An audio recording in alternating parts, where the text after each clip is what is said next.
Radio Pays. Dernier jour de notre semaine spéciale espace sur Radio Pays à l'occasion du lancement du télescope James Webb qui, si tout va bien, devrait être envoyé dans l'espace samedi.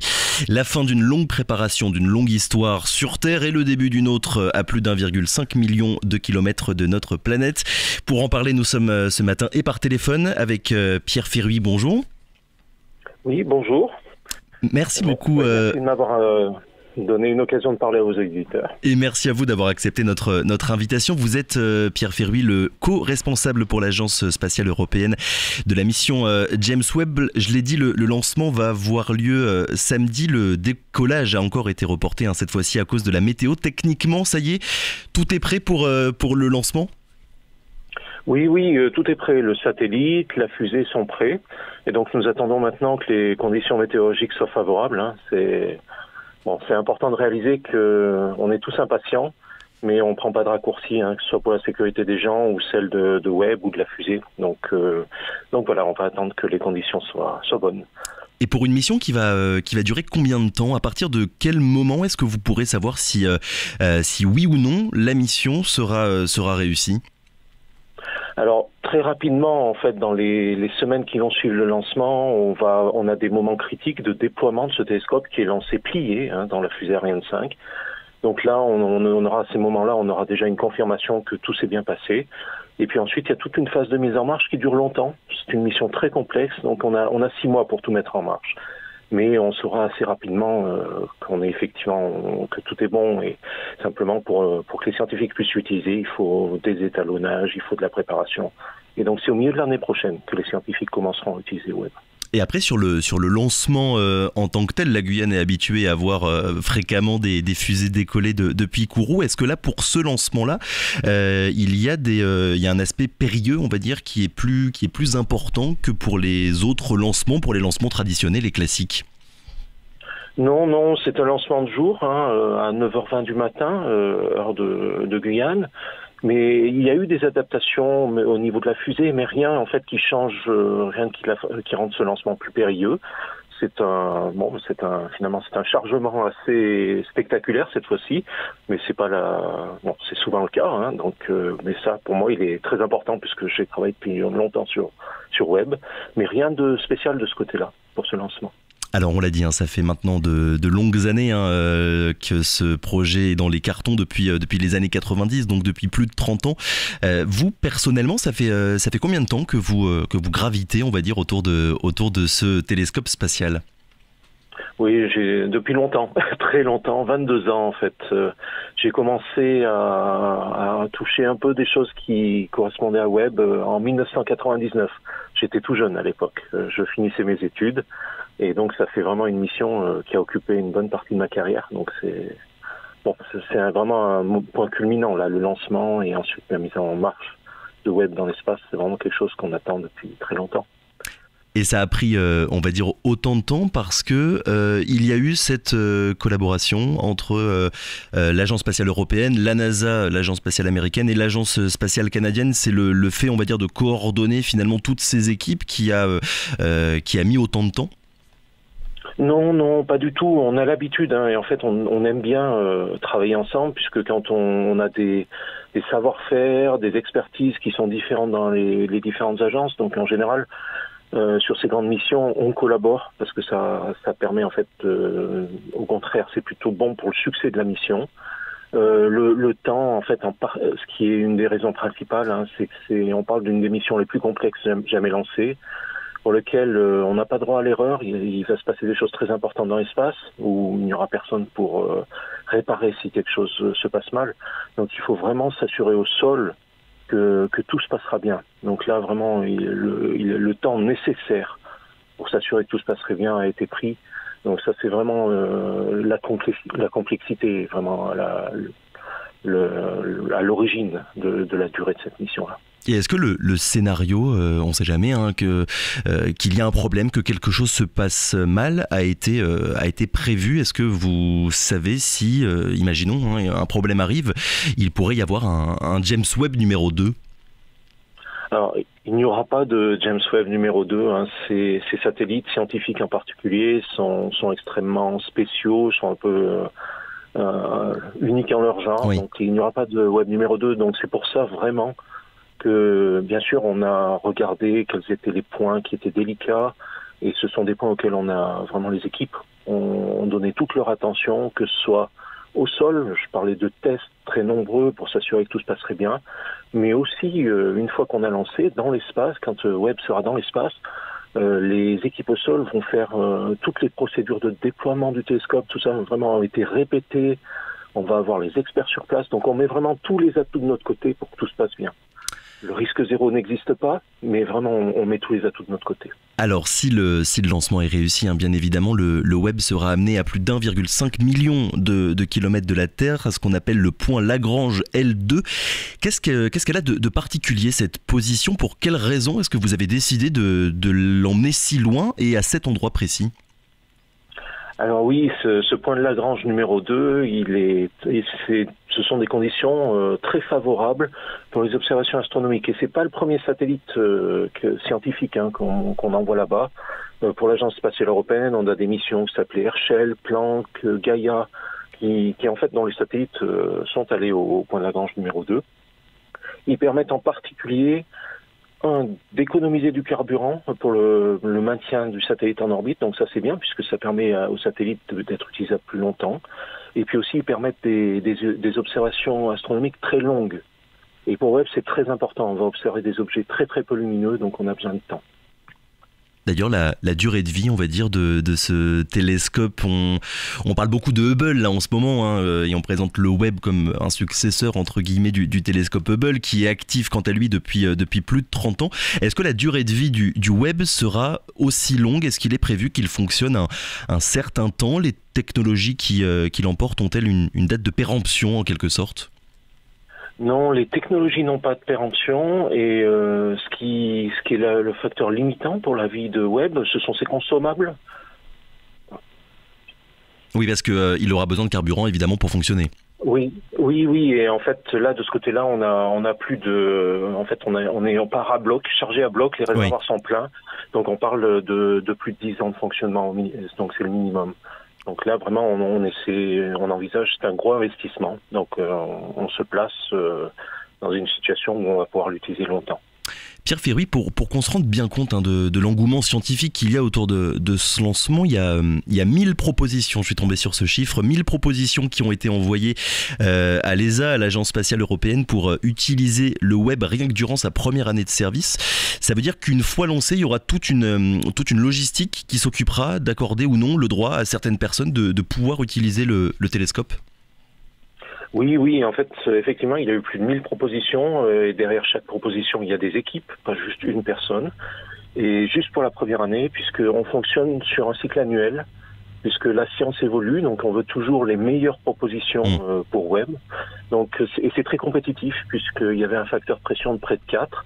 Ces propositions sont envoyées, en fait, non pas à l'Agence spatiale européenne, mais au centre d'opération à Baltimore, au STSCI. Et de là, il y a en fait des comités constitués d'astronomes qui vont évaluer ces propositions, les classer, et les meilleurs obtiennent du temps. Donc c'est très compétitif en fait. Et d'ailleurs, très concrètement, comment est-ce que ça va se passer? Comment est-ce qu'il sera utilisé ce télescope? Est-ce qu'il y a une base, un endroit bien précis depuis la Terre pour rentrer en contact avec lui? Oui, donc il y a un réseau d'antennes qui est utilisé pas que pour Webb, pour beaucoup de missions. Et il y a un lieu qui est justement à Baltimore, où se trouve ce qu'on appelle le centre d'opération, où les commandes sont envoyées au télescope quand on est en contact avec Webb, et aussi où la programmation scientifique est préparée, puisqu'on va lui télécharger une programmation scientifique qui va exécuter les observations.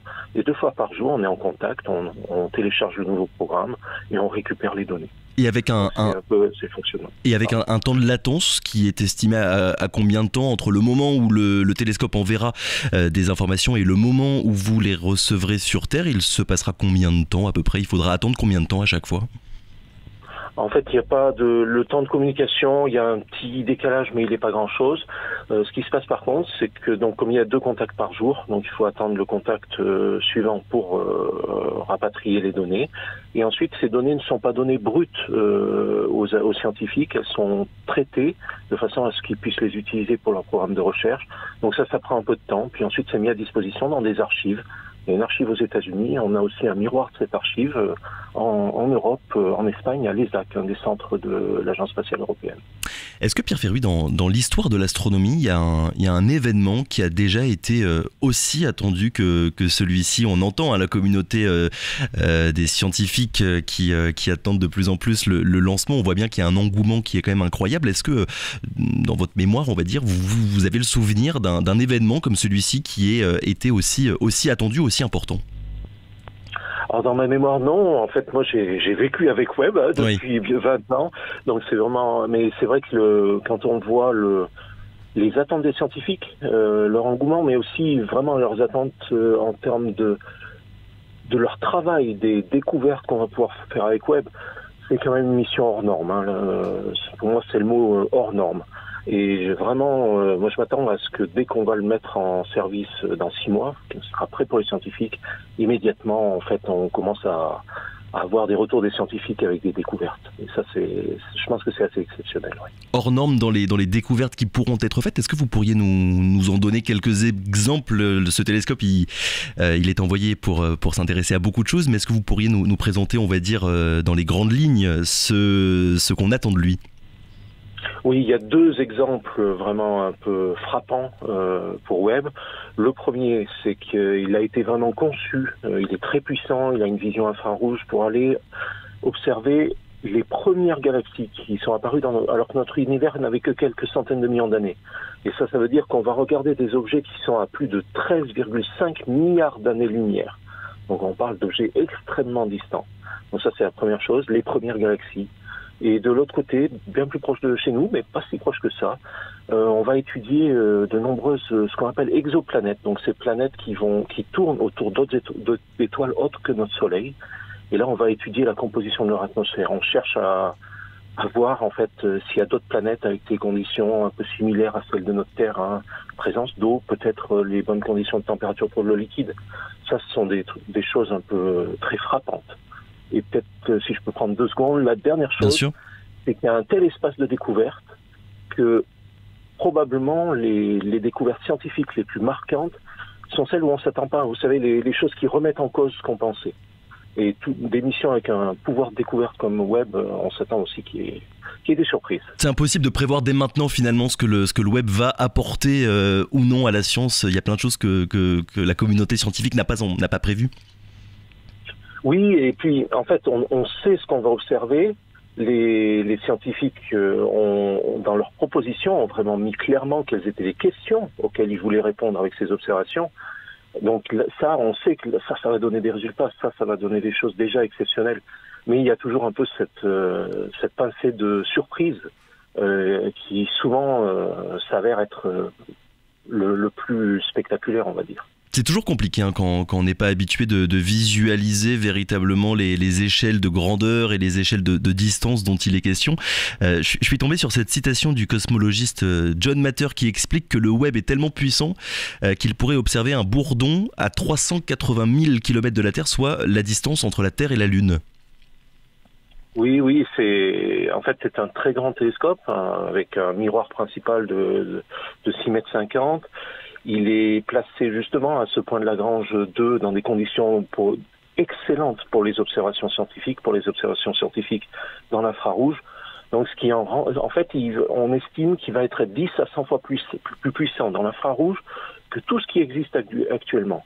Donc, vous imaginez, c'est un saut énorme. Et donc ça veut dire en fait que toutes les conditions sont réunies pour qu'il puisse observer le plus loin possible, et en observant le plus loin possible, on arrive en quelque sorte à remonter le temps. Oui, parce que la lumière des objets que nous observons va mettre, si on observe une galaxie à plus de 13 milliards d'années-lumière, la lumière de cet objet-là a mis plus de 13 milliards d'années pour nous parvenir. Donc c'est pour ça, de temps en temps, on dit que Webb est une machine à remonter le temps pour les astronomes, tout simplement parce que la lumière qui nous parvient nous montre l'univers tel qu'il était il y a longtemps. Voilà. Et donc il y a vraiment ces aspects découverts dans la jeunesse de l'univers, mais si on regarde plus proche, on a aussi un potentiel de découverte énorme, exoplanètes, la formation des étoiles. Il y a très très très varié en fait les programmes qui vont être mis en place. Alors l'une des missions du télescope, ce sera d'observer des exoplanètes, des planètes qui sont extérieures à notre système solaire. Je suppose que le Webb ne va pas regarder n'importe où. Est-ce qu'il y a déjà des zones, on va dire, qui semblent intéressantes à analyser plus que les autres ? Oui, Webb n'est pas un découvreur d'exoplanètes. Il y a d'autres missions spatiales, aussi des missions au sol, des télescopes au sol, qui font ce travail de découverte. Ensuite, on va sélectionner justement effectivement les meilleures planètes candidates, les plus intéressantes.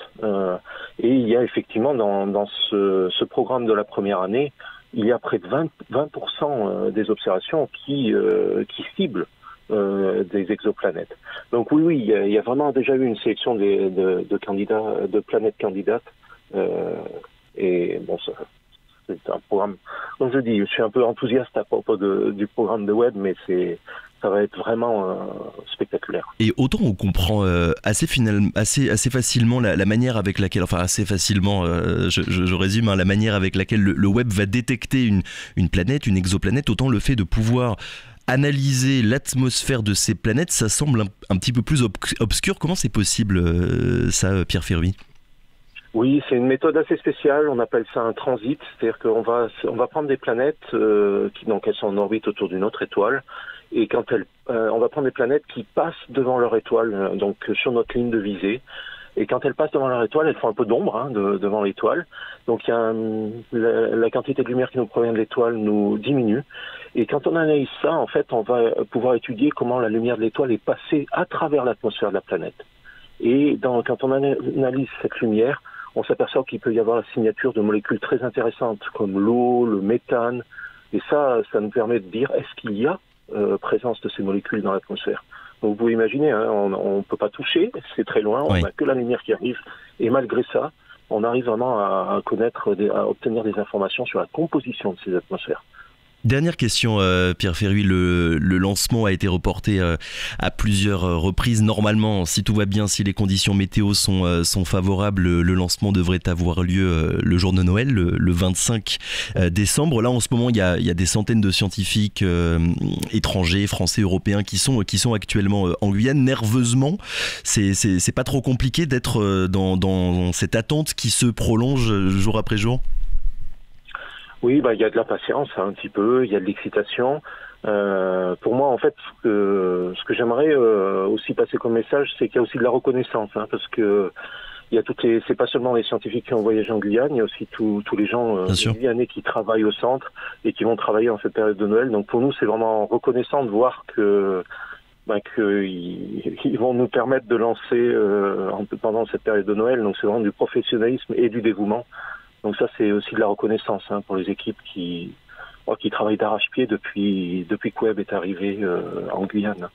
Merci beaucoup Pierre Féruy et bon courage d'ici samedi d'avoir été avec nous ce matin. On le rappelle, vous êtes le co-responsable pour l'Agence spatiale européenne de la mission James Webb. Qu'est-ce que je peux vous souhaiter ? Beaucoup de chance pour samedi.